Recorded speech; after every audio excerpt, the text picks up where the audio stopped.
It's time for your Friday coffee with your mortgage man, Eric. Yes, another episode, and check this one out. We're going to be talking about the banking industry's biggest secret. Seriously, you want to listen in on this one. The banking industry's biggest secret. So, what is that? Think you can guess? The banking industry's biggest secret is the 30-year fixed mortgage. Why? Now look, I think you all have heard, about mortgages and they're front end loaded on interest, but I don't think people really truly understand what that means and why and how it affects someone shopping around for a mortgage, and they shop for interest rates. And I'm going to tell you, when you listen to this, you'll understand that shopping around for an 1/8 or 1/4% lower in an interest rate is irrelevant.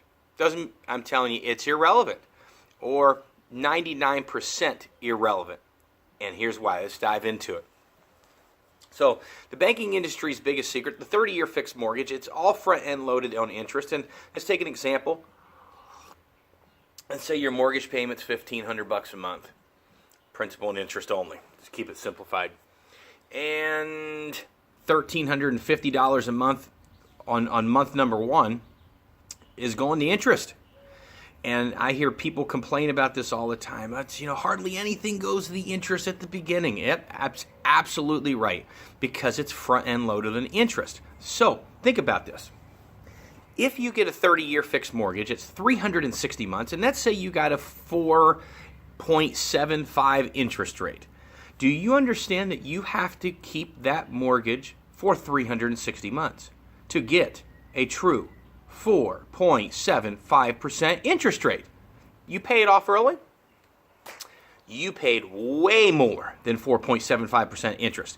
And let's dive into that. So let's talk about the guy that does the refinance. And let's talk about the sweatshop companies that call you up and solicit you to do a refinance a year later after you bought the home. Well, I can save you $78 a month, or I can save you $105 a month, right? Let's talk about this. Now, I'm not saying that may be a bad way to go. You may very well want to take the $100 savings. That may mean a lot to you, but you have to know and understand this statistic. Let's take an average loan, $200,000, 4.75% on the interest rate. You get talked into refinancing a year later, and you do, to save your $80 a month or whatever it is. Do you understand that the monies that you paid on that mortgage payment for a year, for 12 months, is up around 500% interest? That's right. Well, how can that be? I got a 4.75% interest rate. Yes, but it's all front end loaded on interest. You paid about 500% interest on the monies that you borrowed. Yes. Now, what if I were to ask you or try to sell you an interest rate at 500%? You'd think I'm ludicrous. You'd think I'm out of my mind, right? So see where I'm going? We're focusing on the wrong things when buyers and people that are looking to refi and they're fretting over an 1/8 or 1/4% difference. Let's look at the grand scheme of things. Now, let's look at the average time a consumer will refinance or sell their home. Roughly 6-7 years down the road. So let's take the same loan, $200,000, 4.75% interest rate, and 6 years or 7 years later, they sell their home and move up, move down, move out of the state, whatever it is, and or they pay off the loan for whatever reason. You now have paid about 100 to 110% interest on those monies. Yes.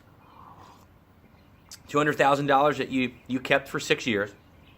You refinanced or sold the home. You paid about 110% interest on those monies. Again, why? It's because it's all front end loaded. Take a look at your mortgage statement and look, if you have never owned a home, you've never seen a mortgage statement, I'm sure you have somebody in your sphere of influence that does or has. Let them show you their monthly mortgage statement. And I don't want you to vomit, But it is quite alarming, right? You see that breakdown, you see just how little goes into the principal. It's all front-end loaded interest. So let's again scale this back. Why would we as a consumer fret so bad over an 1/8% swing in a rate? Especially when you know that you're going to go with an internet lender, and you know you're going to receive horrible service. Your realtor told you, your friends told you, yeah, but they're 1/4% better. They got the best rate out there. Yep, and it doesn't mean anything unless you are in the 1% crowd and you are going to keep that mortgage for 360 months. How many people do you know of that have ever kept the mortgage for 360? For 360 months? I don't know of anyone.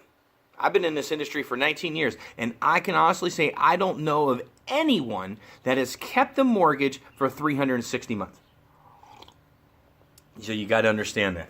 So these two things, alarming things, the banking industry's biggest secret. How do you beat the banking industry's biggest secret? One, you take an amortization of 15 years or 10 years. Now look, I get it. That's really expensive. That makes your monthly payment pretty high. And you don't want to be married to the monthly payment and all that. I get it. I totally understand it. And that's why a 30-year fixed mortgage exists. But is it wrong that the banks do this? Sure it is. I don't condone that behavior, but I don't set the rules. I'm just trying to tell you the secret and what to be woeful of. So the only thing that you can really do to combat that is to go into a 15-year or a 10-year amortization. And look, you're still going to be solicited to refi even at that, right? But understand, when you take a 30-year mortgage and you change it into a 15-year mortgage, you're going to save yourself about $100,000 in interest by just changing from a 30 to a 15. Now here's some people say, yeah, but I can make that extra payment on my own. I don't need to do that. I can send in extra money on my own. I know I can do that and pay it down on my own. Yes, you can, but you're still missing the point. You're not paying the 4.75% interest rate, right? That's gone. Bye-bye. That's out the window. You don't have a 4.75% interest rate.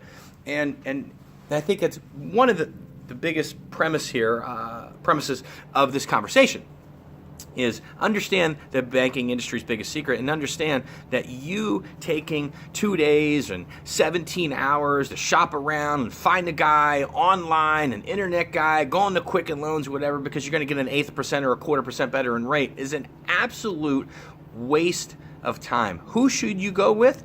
You go with somebody you trust.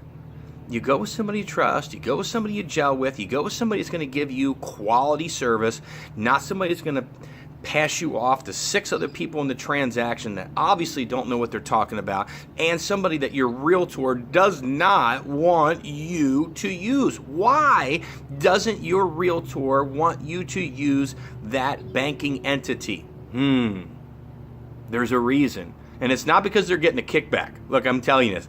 They're not getting a kickback. That's a RESPA violation, and they can lose their license. So let's just get that right out of the window. That's not one of the reasons. It's because they want a smooth closing, a smooth transaction, close on time. They want a lender that's going to communicate back with them, give them the pre-qualification form, give them the loan status updates when they ask for them, and not have it to beg and plead and talk to managers and then still never get the forms and then close late and then they don't order the appraisal for 3 weeks in. But guess what? You got an 1/8% better on the rate. You told them, right? I mean, so that's what I'm getting to here is that the rate really doesn't matter, or a 1/4% in an interest rate doesn't matter. By going with an internet lender that you'll never meet and their customer service reps, you have a horrible experience, to a reputable lender that your realtor refers you or somebody else refers you that's here locally in the town that you're buying in, that's the way to go. Be woeful of the banking industry's biggest secret, the 30-year fixed, and be woeful because of that. Your 1/8%, 1/4% lower that you found online or that your Bank of America or Chase or whatever is telling you they can do better because you got your bank statements there or your bank accounts there, that means nothing. It's irrelevant. With that said, it's Friday Coffee with your mortgage man, Eric. We'll see you.